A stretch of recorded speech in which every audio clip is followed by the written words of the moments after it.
today I'm going to be explaining the possible future for the Republican Party based on if they do well, if they don't do well, and based on historical contexts in history on how the Republican Party has changed. Based on what we know about Trump's policies during what he said during the 2024 election, we could base that the most important year of his term that he will have will be the first year, since if he won't be able to make sure that his promises are made, the midterms would be brutal for him and Republicans in the country. If he is able to keep his promises and able to keep the Republican majority together, there will be more populist ideas that will keep going through the Republican Party. Now, if he fails on his promises and the Democrats regain control in the midterms, we'll probably see more of a libertarian response in the 2028 general election in the Republican Party. In the Republican Party, ever since he won the nomination in 2016, was to make sure that there was more populist and interventionist policies for the Republicans. But if he does fail to make his accomplishments in the next 4 years, we could see more libertarian policies like Vivek Ramaswamy, who has been proposing more libertarian values in a different guide to Trump's policies for the next 4 years. There's also a third option for the Republican Party. They could try to unite forces in the 2028 election if the Democrats do succeed by having a more libertarian main candidate and a more populist vice presidential candidate, which would more than unify the Republican Party against any Democratic challenger that they could face. I feel like if they really want to win in 2028, they need to make sure that the 2026 midterms goes well for them by making sure that they invest in those areas where they have won, and even trying to appeal to areas where it's seem as it's always going to go Democrat. So we could actually say, hey to people, hey, you actually have choices, and we're trying to help represent you and others in this community that we have.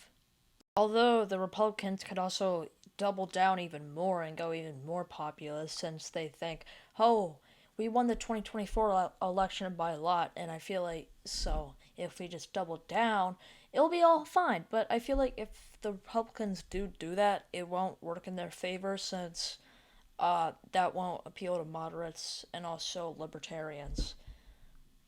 See a way more moderate tone in the 2028 election, like how in 1988 they had more moderate running than was the Reagan-style conservative that they had for 8 years at the time.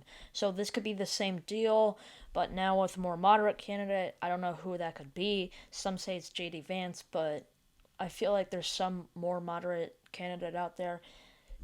I mean, anything could happen. Any goals could be reached by the Republican Party, but the thing is, they're either going to go more a unified path, more conservative path, or just like a straight up moderate guy who's centrist. Republican Party could have a sort of civil war if they do not mend fences with moderate young male Republicans.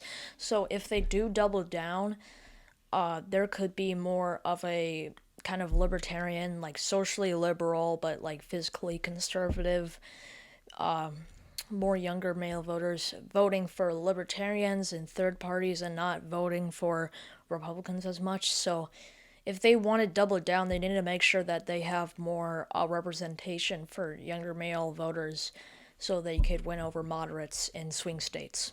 Republicans, if they do fail in their first year within the Trump administration, could also, if they have a Democrat Congress with a Republican executive in power, that could allow the Republicans to say, hey, the Democratic Congress is not working with us. Why should you put them in charge of the executive branch? So if Democrats also make mistakes, it could help the Republicans out.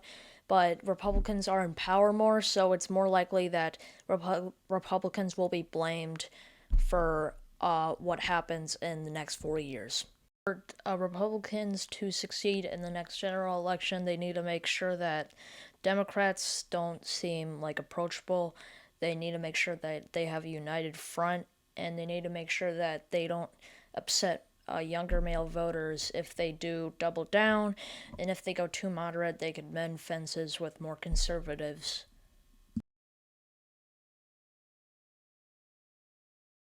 So here's a way they could fail even more, is that they go way past what is acceptable in the time. They keep their socially conservatives, so they don't appeal to moderates, and some Republican progressives will definitely leave them if they do not accomplish more moderate,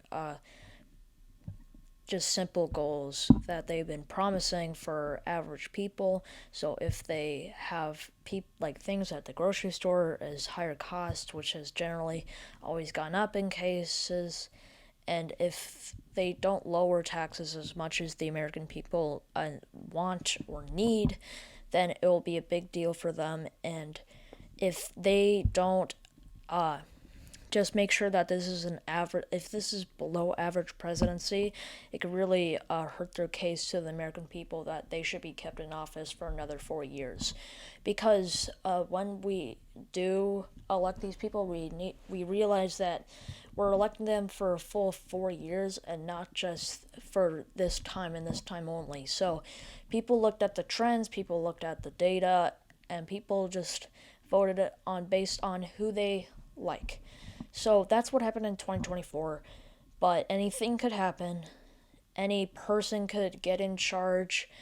And I mean, it just matters if the Democrats could make themselves seem like the change candidate, since in 2024 the change candidate was kind of Trump, since for 4 years it seemed like it was just endless inflation.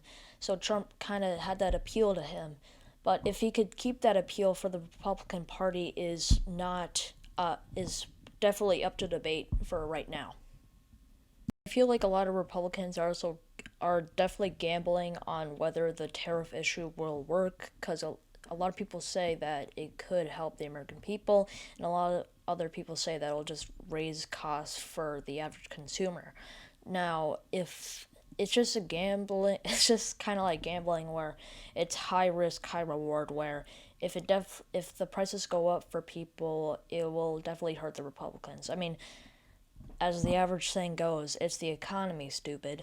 So if they're able to just keep the economy like slowly ticking up, like other presidents have been in these past decades, then they'll be fine. However, they also need to make sure that prices don't go too up and keep inflation at least to a minimum, and make sure that the debt, which is already at 36 trillion, doesn't go even further.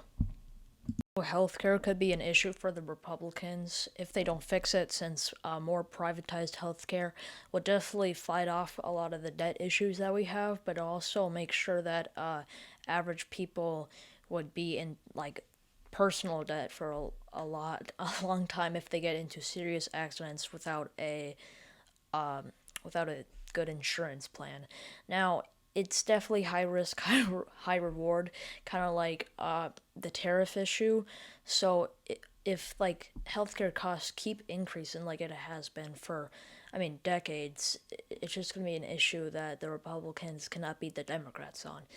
So I believe that if they're able to work some kind of moderate deal with healthcare, they could definitely appeal as the more just hardworking, while also like being able to work with a Democrat across the aisle. And they really need that stance if Trump is not a popular president, and they need more of a moderate and a unified party to win the 2028 general election.